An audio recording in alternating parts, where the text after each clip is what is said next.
Hi മച്ചാമാരെ, അനന്തുവാണേ. എല്ലാ കൂട്ടുകാർക്കും പുതിയ വീഡിയോയിലേക്ക് സ്വാഗതം. അപ്പോൾ കുറേ നാളായി വീഡിയോ ഒക്കെ ചെയ്തിട്ട് സമയം കിട്ടിയില്ലായിരുന്നു. ഞാനിപ്പോൾ പുതിയൊരു കമ്പനിയിൽ ജോയിൻ ചെയ്തു. ഫ്ലെക്സ് എന്ന് പറയുന്ന ഒരു കമ്പനിയാണ്. ഒരു ഇൻ്റർനാഷണൽ കമ്പനിയാണ്. ഹാർഡ്വെയർ കാര്യങ്ങളൊക്കെ ഉണ്ടാക്കുന്ന ഒരു കമ്പനിയാണ്. ഞാനിപ്പോൾ ഇവിടെ കയറിയിട്ട് ഇപ്പോൾ 2 ആഴ്ച കഴിഞ്ഞിട്ടുണ്ടായിരുന്നു. പിന്നെ ഡെലിവറി ജോബിനെ കുറിച്ച് ഒരുപാട് ആളുകൾ എൻ്റെ അടുത്ത് ചോദിക്കുന്നുണ്ട്. ഒത്തിരി ആളുകൾ മെസ്സേജ് അയക്കുന്നുണ്ട്. ചേട്ടാ, ഡെലിവറി ജോബ് എങ്ങനെയാണ്, ഇവിടെ എക്സ്പീരിയൻസ് വേണോ, അല്ലെങ്കിൽ ഈ ജോബ് ചെയ്ത് കഴിഞ്ഞാൽ നമുക്ക് വിചാരിക്കുന്ന അത്ര സാലറി കിട്ടുമോ എന്നുള്ള കാര്യങ്ങൾ. 2 ആഴ്ച ഞാൻ ഡെലിവറി ജോബ് ചെയ്തിട്ടുണ്ടായിരുന്നു. ബോൾട്ടായിരുന്നു ഓടിയത്. വാർസോയിലായിരുന്നു. വാർസോ സിറ്റിയിൽ ഞാൻ ഓടിയിട്ടുണ്ടായിരുന്നു. സൈക്കിളായിരുന്നു, ഇലക്ട്രിക് സൈക്കിളായിരുന്നു. നമുക്ക് ഇവിടെ മെയിനായിട്ട് സൈക്കിളുണ്ട്, ഇലക്ട്രിക് സൈക്കിളുണ്ട്, സാധാ നോർമൽ സൈക്കിളുണ്ട്, അതുപോലെ തന്നെ കാറുണ്ട്. കാറിന് ഡെലിവറി ചെയ്യാൻ പറ്റും. പിന്നെ ഇതിനെല്ലാം റെൻറ്റ് കൊടുക്കേണ്ടി വരും. ഇതിൻ്റെ നെഗറ്റീവായിട്ടുള്ള കാര്യങ്ങൾ ഞാൻ ആദ്യം പറയാം, പിന്നെ പോസിറ്റീവായിട്ടുള്ള കാര്യങ്ങൾ. ഇപ്പം നിങ്ങൾ സൈക്കിളാണ് ചൂസ് ചെയ്യുന്നതെങ്കിൽ സാധാ സൈക്കിള് 100 സ്ലോട്ടി ആവുന്നുണ്ട്. അതായത് നാട്ടിലെ ഒരു 2000 രൂപ വീക്കിലി ആവേണ്ടി വരും. വീക്കിലി നിങ്ങൾ കൊടുക്കേണ്ടി വരും. വീക്കിലി 100 സ്ലോട്ടി വെച്ചിട്ട് പോകേണ്ടി വരും. പിന്നെ അതുപോലെ തന്നെ ഇലക്ട്രിക് സൈക്കിളുണ്ട്. അത് ഇലക്ട്രിക് സൈക്കിൾ എന്ന് പറഞ്ഞാൽ 130 സ്ലോട്ടി ആവുന്നുണ്ട്. 130 സ്ലോട്ടി. പോളണ്ടിൻ്റെ കാര്യമാണ് കേട്ടോ ഞാൻ പറയുന്നത്. മറ്റുള്ള യൂറോപ്പിലും ഇങ്ങനെ തന്നെ, യൂറോപ്പ് കൺട്രീസിലും ഇങ്ങനെ തന്നെയൊക്കെ ആയിരിക്കും. കാറിന് അതിൽ കൂടുതലായിരിക്കും. കാറിന് അത്യാവശ്യം നല്ല റേറ്റ് ആവുന്നുണ്ട്. പിന്നെ ബൈക്ക് ഉണ്ട്, അതായത് 50 cc ഇവിടെ സ്കൂട്ടറുണ്ട്. അപ്പോൾ ആ ഒരു സ്കൂട്ടറിൽ നമുക്ക് നാട്ടിലെ ഇന്ത്യൻ ലൈസൻസ് കൊടുക്കേണ്ടി വരും. പിന്നെ പെട്രോൾ അടിക്കേണ്ടി വരും. ആ ഒരു എക്സ്പെൻസ് വരുന്നുണ്ട്. 230 സ്ലോട്ടിയാണ് സ്കൂട്ടറിന് ഇവിടെ പേ ചെയ്യേണ്ടത്, അതായത് വീക്കിലി പേ ചെയ്യേണ്ടത്. വീക്കിലി നിങ്ങൾ ആഴ്ച 230 സ്ലോട്ടി വെച്ച് നിങ്ങൾ കൊടുക്കേണ്ടി വരും. പിന്നെ ഓർഡർ ഡെലിവറി നമുക്ക് അതിന് കിട്ടുന്ന പൈസയുടെ കണക്കെന്നൊക്കെ പറഞ്ഞു കഴിഞ്ഞാൽ, നിങ്ങൾ സൈക്കിളാണ്, ഇലക്ട്രിക് സൈക്കിളിലാണെങ്കിലും ബൈക്കിലാണെങ്കിലും നിങ്ങൾക്ക് ഏകദേശം നിങ്ങൾക്ക് കിട്ടുന്ന എമൗണ്ട് സെയിം ആയിരിക്കും. പിന്നെ ആപ്പ് ചേഞ്ച് ചെയ്യുമ്പോൾ വ്യത്യാസം കാണും. അതായത് കിട്ടുന്ന പൈസയുടെ, അതായത് ഒരു ഡെലിവറിക്ക് ബോൾട്ടിൽ 10 സ്ലോട്ടിയാണ് കിട്ടുന്നതെങ്കിൽ നിങ്ങൾക്ക് അത് ഊബറിലാണെങ്കിൽ ആ 10 മാറി ചിലപ്പോൾ 12 സ്ലോട്ട് കിട്ടാം, 13 സ്ലോട്ട് കിട്ടാം, അങ്ങനെ വരാം. അതായത് കിലോമീറ്റർ വ്യത്യാസം വരുമ്പോൾ സ്ലോട്ടി കൂടുന്നുണ്ട്. ആപ്പ് മാറുമ്പോഴും നിങ്ങൾക്ക് സ്ലോട്ടി കൂടാറുണ്ട്. ഊബറാണ് കുറച്ചും കൂടി ബെറ്റർ. ബോൾട്ടിനെയും കാട്ടി കുറച്ചും കൂടി ബെറ്റർ ഊബർ തന്നെയാണ്. കിലോമീറ്റർ, അതായത് ചിലപ്പോൾ ഒരു 2 കിലോമീറ്ററിന് തന്നെ 10 സ്ലോട്ടി, 15 സ്ലോട്ടി വരെയൊക്കെ കിട്ടിയിട്ടുണ്ടായിരുന്നു പല ആളുകൾക്കും. നമ്മുടെ കൂടെ കുറച്ച് പേര് ഉണ്ടായിരുന്നു വർക്ക് ചെയ്യാൻ വേണ്ടിയിട്ട്, അവർക്കൊക്കെ കിട്ടിയായിരുന്നു. പിന്നെ ഇതിൻ്റെ നെഗറ്റീവ് വേറെന്ന് വെച്ച് കഴിഞ്ഞാൽ, നമുക്ക് സൈക്കിൾ റെൻറ്റ് കൊടുക്കേണ്ടി വരും. അതുപോലെ തന്നെ അക്കോമഡേഷൻ, അതായത് ഫുൾ ടൈം വർക്ക് ചെയ്യുന്ന ഒരു വ്യക്തിയാണെങ്കിലും നമുക്ക് റെൻറ്റ് കൊടുക്കേണ്ടി വരും. അക്കോമഡേഷൻ റെൻറ്റ് കൊടുക്കേണ്ടി വരും. ഫുഡിൻ്റെ എക്സ്പെൻസ് നമ്മൾ സ്വന്തമായിട്ട് തന്നെ നമ്മളത് കൊടുക്കേണ്ടി വരും. പിന്നെ സൈക്കിളിൻ്റെ വാടക കൊടുക്കേണ്ടി വരും. ഇങ്ങനെയുള്ള കുറച്ച് കാര്യങ്ങൾ ഉണ്ട് മസ്റ്റായിട്ട്. അപ്പോൾ ഇതെല്ലാം പരിഹരിക്കണമെങ്കിൽ നമ്മൾ അത്രത്തോളം ഡെലിവറി ഒരു ദിവസം നമ്മൾ ചെയ്തിരിക്കണം.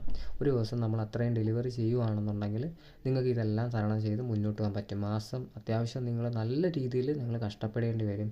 പിന്നെയുള്ള നെഗറ്റീവ് എന്ന് വെച്ച് കഴിഞ്ഞാൽ, ക്ലൈമറ്റ് ഭയങ്കര ടാസ്ക്കാണ്. ക്ലൈമറ്റ് എന്ന് പറയുന്നത് തണുപ്പ് കാലത്ത് യൂറോപ്പിലെ എല്ലാ കൺട്രീസിലും ഒരു 4-5 മാസം കണ്ടിന്യൂസ് തണുപ്പായിരിക്കും. അതിനിടയ്ക്ക് 2 മാസങ്ങൾ ചിലപ്പോൾ സ്നോ ഉണ്ടാവും, മഞ്ഞ് വീഴ്ച കാര്യങ്ങളൊക്കെ ഉണ്ടാവും. ആ സമയത്തൊക്കെ ഡെലിവറി ചെയ്യുന്ന എന്ന് പറയുന്നത് വലിയ ടാസ്ക് പിടിച്ചൊരു ജോലി തന്നെയാണ്. അപ്പം ഞാൻ കഴിഞ്ഞ 2 ആഴ്ചയും നല്ലപോലെ കഷ്ടപ്പെട്ടായിരുന്നു. അതിൻ്റെ ആ ഒരു പ്രശ്നങ്ങളുണ്ടായിരുന്നു. കാരണം സിക്കായിട്ടുണ്ടായിരുന്നു, പനിയും ജലദോഷവും ഒക്കെ ആയിരുന്നു. മഞ്ഞ് കണ്ടിന്യൂസ് കൊണ്ട് 12 മണിക്കൂർ നമ്മൾ വെളിയിൽ തന്നെ ആയിരിക്കും. അപ്പം എന്തായാലും നമ്മുടെ കൈയും കാലും ഒക്കെ നല്ലപോലെ മരവിക്കും, അങ്ങനെയുള്ള പ്രശ്നങ്ങളുണ്ടാവും. പിന്നെ നെഗറ്റീവ് എന്നൊക്കെ പറഞ്ഞാൽ ഇത്രയാണ്. പോസിറ്റീവ് എന്നുള്ള പറയുന്ന കാര്യങ്ങളെന്ന് വെച്ച് കഴിഞ്ഞാൽ, നമുക്ക് ഇഷ്ടമുള്ള സമയം നമുക്ക് വർക്ക് ചെയ്യാം. അതായത് നിങ്ങൾക്ക് വർക്ക് ചെയ്യണമെന്ന് തോന്നിയാൽ വർക്ക് ചെയ്യുക. അപ്പോൾ നിങ്ങൾക്ക് ലീവ് എടുക്കണമെന്ന് തോന്നിയാൽ ലീവ് എടുക്കുക. നമുക്ക് ആരും ഭരിക്കാനും ആരും ചോദ്യം ചെയ്യാനോ ഒന്നുമില്ല. നിനക്ക് വർക്ക് ചെയ്താൽ നിനക്ക് സാലറി കിട്ടും. നിങ്ങൾ വർക്ക് ചെയ്യാതിരിക്കുകയാണെങ്കിൽ നിങ്ങളുടെ ആ ഒരു ദിവസത്തെ സാലറി കുറയും.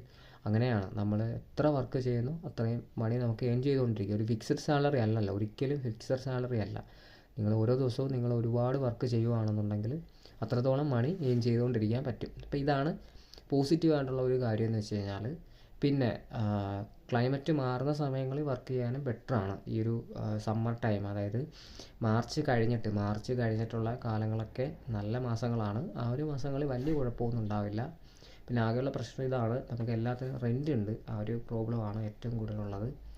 പിന്നെ അതുപോലെ തന്നെ ഫ്ലെക്സിൽ ഞാനിപ്പോൾ വർക്ക് ചെയ്യുന്നുണ്ട്. വർക്ക് ചെയ്യുന്ന കമ്പനി അത്യാവശ്യം കുഴപ്പമില്ലാത്ത കമ്പനിയാണ്. പിന്നെ അതുപോലെ തന്നെ ലാറ്റ്വിയ, ക്രൊയേഷ്യ അങ്ങനെയുള്ള സ്ഥലങ്ങളിലൊക്കെ ഈ ഒരു പോളണ്ടിൽ ഞാൻ നിൽക്കുന്ന ഒരു കമ്പനിയിൽ ഇപ്പം വരണം എന്നുണ്ടെങ്കിൽ മാർച്ചിലൊക്കെ അവസാനമൊക്കെ ആകുമ്പോഴത്തേക്ക് വേക്കൻസികൾ ഉണ്ടെന്ന് പറയുന്നുണ്ട്.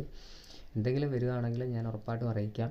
പിന്നെ ഞാൻ മുന്നേ ഉണ്ടായിരുന്നത് ക്രാക്കോവിലായിരുന്നു. ക്രാക്കോ വെയർ ഹൗസിലായിരുന്നു. ആ ഒരു വെയർ ഹൗസിൽ നിന്ന സമയത്ത് 2 മാസം അടിപൊളിയായിരുന്നു. നല്ല രീതിയിൽ ജോലിയൊക്കെ പോയി.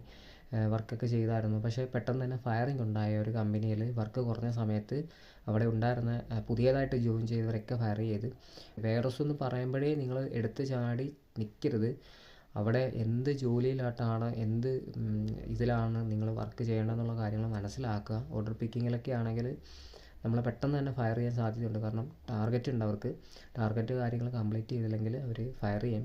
പിന്നെ പുതിയ ആൾക്കാരെ കയറ്റിക്കൊണ്ടിരിക്കും. ഇതാണ് കമ്പനികൾ നടത്തുന്നൊരു കാര്യം വെച്ച് കഴിഞ്ഞാൽ. ഇതിനെല്ലാം ശരിക്കും പറഞ്ഞാൽ മലയാളികൾ ഒരുപാട് കമ്മീഷൻ വാങ്ങുന്നുണ്ട്, കമ്മീഷനും അടിക്കുന്നുണ്ട്.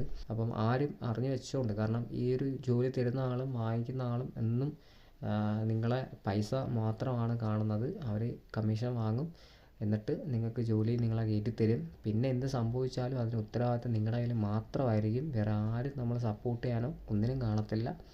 ഇത് വളരെയധികം നിങ്ങൾ ഓർത്ത് നോട്ട് ചെയ്ത് വെച്ചിരിക്കുക. അതുകൊണ്ട് മറ്റുള്ള രാജ്യങ്ങളിൽ നിന്ന് വരുന്നവർ പ്രത്യേകം ശ്രദ്ധിക്കുക. പോളണ്ട് ആണെങ്കിൽ അവർ കമ്പനി നല്ല കമ്പനിയാണോ, അവിടെ ഫയറിംഗ് ഉണ്ടോ, അവിടെ എന്തെങ്കിലും പ്രശ്നങ്ങളുണ്ടോ എന്നുള്ള കാര്യങ്ങൾ നോക്കുക.